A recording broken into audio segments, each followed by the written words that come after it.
السلام علیکم ورحمۃ اللہ وبرکاتہ۔ جو شخص یہ چاہتا ہے کہ میری عمر دراز کر دی جائے، میری رزق کے اندر اضافہ کر دیا جائے، وہ دو باتوں پر عمل کر لینا۔ میں آپ صلی اللہ علیہ وسلم کی ایک حدیث بیان کرنے جا رہا ہوں۔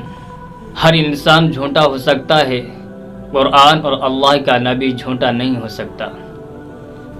اللہ رب العزت ضرور بھی ضرور ان کو ان دونوں چیزوں سے نواز دیں گے۔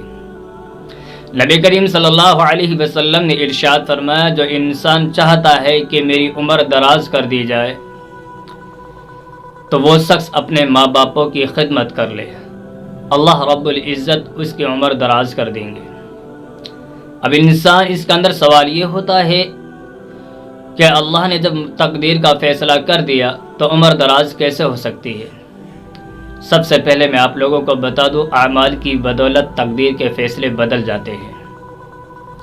دنیا کے اندر یہ نظام ہے، جب انسان کسی کمپنی یا فیکٹری کے اندر کام کرتا ہے تو اس کمپنی کا مالک اپنے ورکروں کو جو سیلری 25,000 جو ہوتی ہے، سیلری کے علاوہ کمپنیاں کچھ بونس دیتی ہیں، یہ میری طرف سے، کمپنی کی طرف سے تمہارے لیے بونس ہے۔ تو اللہ سے بڑھ کر مالک کون ہو سکتا ہے؟ تو اسی وجہ سے اللہ تعالیٰ اس کی عمر بڑھا دیتے ہیں کہ یہ بندہ میری عبادت کر رہا ہے، اپنے ماں باپ کی خدمت کر رہا ہے، تو اللہ تعالیٰ عمر میں اضافہ فرما دیتے ہیں۔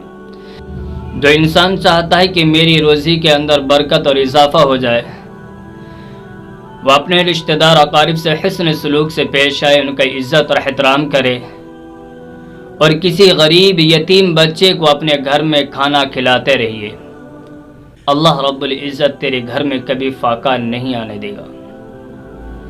تو یہ وہ دو باتیں ہیں، جو بندہ ان پر عمل کرے گا، اللہ رب العزت ضرور بھی ضرور ان کو یہ دو چیزیں عطا فرمائیں گے، کیونکہ اللہ کے نبی کی حدیث ہے، اور اللہ کے نبی کی حدیث جھوٹی نہیں ہو سکتی۔ اللہ مجھ کو بھی اور آپ کو بھی دین کی صحیح سمجھ عطا فرمائے۔ السلام علیکم ورحمۃ اللہ وبرکاتہ۔